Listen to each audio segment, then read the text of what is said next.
Reporte 100. Sonora se convirtió en el estado número 24 en aprobar el matrimonio igualitario. Ayer lo hizo el Congreso del Estado con 26 votos a favor, 7 en contra, y con la participación de todos los partidos políticos, con excepción del Partido Acción Nacional. Hasta el PRI votó a favor del matrimonio igualitario. Y justamente para platicar de lo que sigue, Elsa Cornejo, integrante de la organización Diversidad, está con nosotros esta mañana. Elsa, ¿cómo estás? Buenos días. Muy buenos días, pues muy contenta, Juan Carlos, como te puedes imaginar. Sí. ¿Cuántos años desde que inició esta lucha de los colectivos para que se legislara en la materia? ¿Desde cuándo están dando ustedes, pues presionando más bien, y sensibilizando para que ocurriera esto finalmente? Pues mira, yo en lo personal tengo como 20 años y sí hubo un esfuerzo a nivel nacional de manera concertada para que se lograra esto, que inició más o menos por ahí del 2004, 2005. Sí, 2004, o sea, 15 años pues desde que inició este proceso para que exista el matrimonio igualitario. Sonora se convirtió en el estado 24. ¿Llegó tarde Sonora, Elsa? Sí, yo creo que sí, fue muy evidente para quienes estuvimos cabildeando en las legislaturas anteriores, muy evidente un sesgo, pues que yo identifico como muy regional, ¿no? Muy mocho, diríamos aquí. Sí, para evitar que se aprobara, que pasara. El intento más cercano fue en la legislatura pasada, la legislatura anterior, que ni siquiera pasó de comisiones. Exacto. Sí. La estrategia legislativa que implementaron las diputadas de que se obviara la lectura y la discusión o el envío a comisiones de esta iniciativa, ¿era así o de otra manera, si se hubiera ido a comisiones, pudiera haber sido atorada? No estoy segura, sí. Y yo la verdad no hablé con ellas al respecto de la estrategia, ¿no? Cuando nos la presentaron, porque ellas sí consultaron a la sociedad civil antes de presentar la iniciativa, y decían que ya tenían suficientes personas que estaban convencidas que esto efectivamente era una cuestión urgente, que ya se tenía que legislar, que ya se había discutido hasta el cansancio, no solo en el espacio del Congreso, sino en múltiples espacios, tanto académicos, comunitarios. Entonces ya el paso a comisiones hubiera sido una formalidad innecesaria. Sí, con votos de más, ¿verdad, Elsa? Porque, bueno, para que se obviara el envío a comisiones se necesitaban 22 votos y fueron 25 los que aprobaron que se obviara la lectura y que se obviara el envío a comisiones. Y para que pasara la reforma se necesitaban 17 votos y fueron 26. Vamos, hasta el PRI votó a favor, Elsa. Exacto, y fue interesante la discusión. Yo tuve el gusto de estar ahí presente y sí fue un gusto porque vi como en esta primera sesión de esta legislatura, vi la calidad de la discusión que se dio y sí hubo un momento donde estaban discutiendo la importancia de tener un parlamento abierto y si el hecho de votar esta iniciativa por urgente y obvia resolución iba en contra de este principio de parlamento abierto. No, entonces esa discusión fue interesante, fue importante. Hubo diputados que votaron en contra, pero a la hora de la hora votaron a favor de la iniciativa, es decir, pudieron distinguir entre esas dos discusiones y a la hora de la hora, una vez que ya se había votado que que era un asunto de urgente y obvia resolución, entonces ya al momento de la votación sí fue preponderante el número de votos. Sí, de hecho, no estuvieron de acuerdo con la forma, pero sí con el fondo, pues, y fue el caso de los diputados del PRI, por ejemplo, el Pato de Lucas, Natalia Rivera, Elisa Yard y Karina Zárate votaron en contra de que se obviara el trámite de comisiones. Ajá. Sí. Exactamente, pero a la hora de votar por el matrimonio igualitario votaron a favor. A favor. El PAN es el que se mantuvo en las dos votaciones en contra. Sí, y también hubo una discusión interesante porque sí se pidió un voto nominal al principio, y esto quiere decir que cada diputado y diputada se levanta, da su nombre y dice si está a favor o en contra. Sí. Y entonces yo entendí que era para evidenciar estos sesgos que en realidad no tienen que ver con la calidad de la iniciativa de ley, sino con un sesgo ya pues social, discriminatorio hacia las personas LGBT.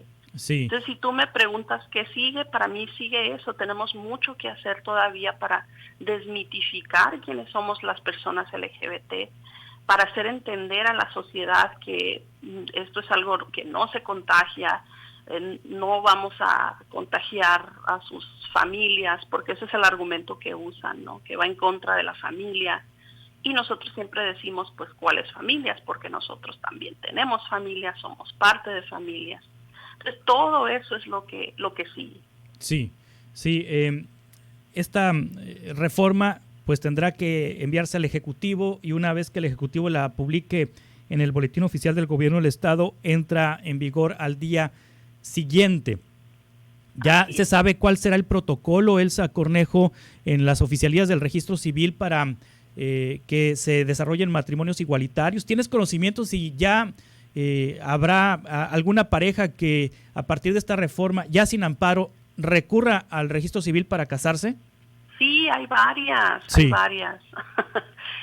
Sí, obviamente están muy contentas. Ya dijeron que en lugar del gasto que iban a hacer en un amparo o en un caso en trasladarse a Coahuila, donde ya era legal, pues van a usar ese dinero para hacer fiesta. Entonces yo veo muchas fiestas en mi futuro. Sí, sí. Entonces ya hay parejas interesadas en presentarse ante las oficialías del Registro Civil para casarse, pues, para casarse. Así es, y no anticipamos ningún problema, ¿no? En absoluto. Es algo que ya tenían vislumbrado y no debe haber ninguna traba. O sea, el protocolo dentro de las oficialías del Registro Civil. Pues no debe ser complicado, es decir, es igual que el matrimonio heterosexual, ¿verdad? Exactamente. Es igual, es el mismo trámite, Elsa, es la misma acta de matrimonio, se requieren los testigos, es el mismo costo, etcétera, etcétera. Para todas esas personas que de repente usan el argumento de que son derechos especiales, pues no, aquí queda más que evidente que es exactamente el mismo trámite que para una pareja heterosexual. Sí, Elsa Cornejo, con respecto a lo que sigue, ¿qué es lo que sigue? Porque algunos diputados ahí lo manifestaron y algunos activistas también lo manifestaron, que este era el principio de una serie de derechos que la comunidad LGBT reclamará. ¿Qué es lo que sigue después del matrimonio igualitario? ¿Qué es lo que se quiere por parte de la comunidad LGBT que se inscriba en las leyes? Sí, mira, a mí se me hizo muy paternalista, condescendiente, por ejemplo, comentarios del diputado Munro, que asumía que era sorprendente para todos, incluso volteó de repente y nos dijo directamente a quienes estábamos en galería, esto no les conviene, o sea, como si no supiéramos, como si no tuviéramos años metiendo amparos en el ISTESON, como si no estuviéramos trabajando con parejas de mamás y de papás el tema de la violencia intrafamiliar, que también se da al interior de parejas del mismo sexo, al igual que parejas heterosexuales. Y entonces todos estos ejemplos, igual el licenciado Óscar Cerrato mencionó la cuestión de la patria potestad, de los abuelos, y todas estas son cosas que ya vivimos, ¿no? Desde hace muchísimo antes que empezara esta lucha legal, ¿no? Entonces estamos preparadas y preparados para trabajar de manera muy directa, ya sea con el legislativo para lo que viene en términos de modificar las leyes, pero también con las instituciones, ¿no? Y sí, parte del trabajo que venimos haciendo como coalición LGBT es este acercamiento a las instituciones de gobierno, pero también a la sociedad civil organizada, para atender uno por uno todas estas metas nuevas que conlleva haber legislado a favor del matrimonio igualitario. Elsa Cornejo, ¿viene la adopción? Mira, la adopción no depende del estado civil de la persona que lo solicita, ¿sí? O sea, Exacto. Yo que no soy casada, mañana mismo pueden meter una solicitud de adopción. No es un requisito.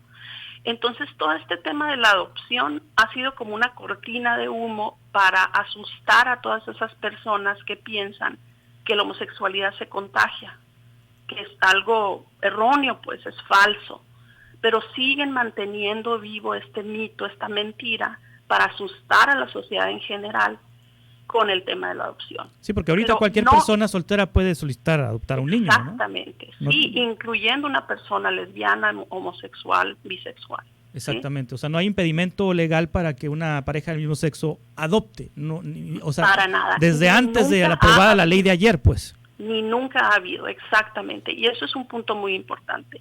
La adopción nunca ha estado en juego porque no necesitamos permiso para empezar. Las mujeres lesbianas y bisexuales no necesitamos permiso para embarazarnos, ¿sí? Entonces ya existen muchas familias lesbomaternales con hijos biológicos y muchas adopciones de parejas de lesbianas, que son las que yo conozco. También sé que hay adopciones ya en el estado de Sonora por parte de parejas homoparentales, es decir, de 2 hombres. Entonces eso ya existe, pues, como te digo, es una falsa cortina de humo para asustar a la gente.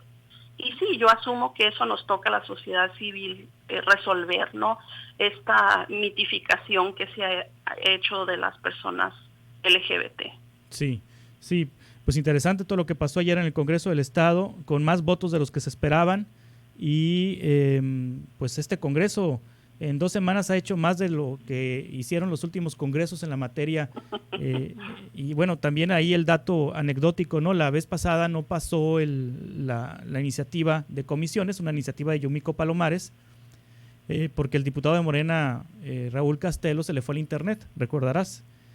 No, y además, a mí también, debo admitirlo, me dio mucho coraje escuchar, por ejemplo, a la diputada Alejandra López Noriega, que decía que no se socializó, que no hubo suficientes foros, pero a todos los foros a los que le invitamos la sociedad civil, ella no asistió. Entonces este manejo tramposo que se trata de escudar en los argumentos legales, al final de cuentas lo que esconde es un profundo prejuicio hacia nosotros. Y yo quisiera que lo admitieran para poder seguir adelante, para poder resolverlo y seguir adelante. Porque te aseguro que hay militantes del PAN, y te lo digo porque yo los conozco, que o son personas LGBT o tienen familiares o personas muy cercanas que son LGBT. Entonces yo a ellas apelo, acérquense a nosotros, acérquense a la sociedad civil organizada que trabaje estos temas. Les podemos ayudar para desmantelar este cáncer que hay al interior del PAN, que hace muchísimo daño a personas reales, ¿no? A familias reales. Elsa Cornejo, te agradezco mucho que nos hayas tomado esta llamada y que nos cuentes qué es lo que sigue después de esta aprobación del matrimonio igualitario en Sonora. Al contrario, gracias a ti. Hasta pronto. Reporte 100.